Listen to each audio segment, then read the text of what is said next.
आज ही के दिन 16 मई 2014 को भारतीय जनता पार्टी को लोकसभा चुनाव में शानदार जीत हासिल हुई थी।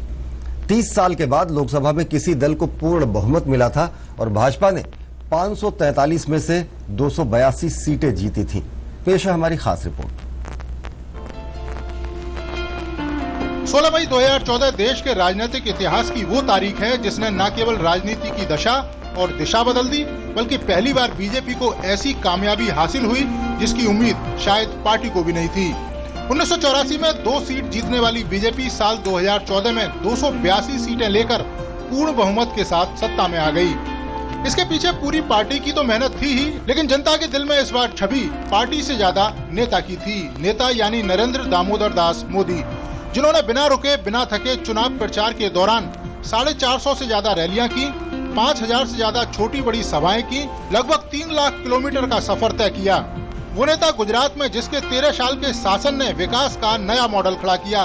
चुनाव में नरेंद्र मोदी के प्रचंड बहुमत के आगे बड़े बड़े दिग्गजों की राजनीतिक जमीन खिसक गई। देश के इतिहास में ये पहली बार हुआ कि कांग्रेस पार्टी अर्श से फर्श पर आ गई। किसी भी लोकसभा चुनाव में उसे ऐसी हार का सामना कभी नहीं करना पड़ा। जिधर भी देखो उधर सिर्फ बीजेपी ही नजर आ रही थी। नरेंद्र मोदी के शानदार नेतृत्व के चलते लोकसभा की 543 सीटों में से भारतीय जनता पार्टी को 282 सीटों पर जीत हासिल हुई थी। 1998-99 में जिस समय अटल बिहारी वाजपेयी की लोकप्रियता चरम पर थी, भारतीय जनता पार्टी को मात्र 182 सीटें मिली थीं। और ये भाजपा के लिए किसी चमत्कार से कम नहीं था, क्योंकि 30 साल के बाद किसी दल को लोकसभा में पूर्ण बहुमत मिला था और उससे पहले 1984 में राजीव गांधी के नेतृत्व में कांग्रेस को पूर्ण बहुमत हासिल हुआ था।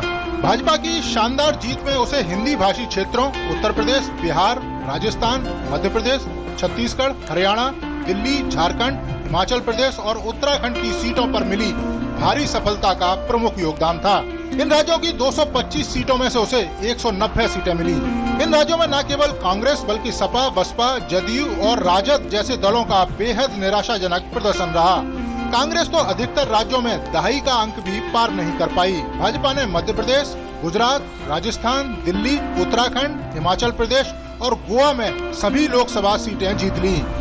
देश की जनता ने करप्शन, घोटाले, सुस्त आर्थिक सेहत, इंफ्रास्ट्रक्चर में कमी, गरीबी, बेरोजगारी जैसे अनगिनत मुद्दों पर यूपीए की सरकार को घेरते हुए उसे चुनावों में धूल चटा दी। मोदी सरकार को 2 साल हो गए हैं और 2 सालों में सरकार ने कई ऐसी योजनाओं को शुरू किया है जो पहले देखने को नहीं मिली। लेकिन जनता के भरोसे की दूरी अभी लंबी है, जिसे पूरा करने के लिए कई काम और भी किए जाने बाकी हैं। Neeraj Singh, DD news, Delhi.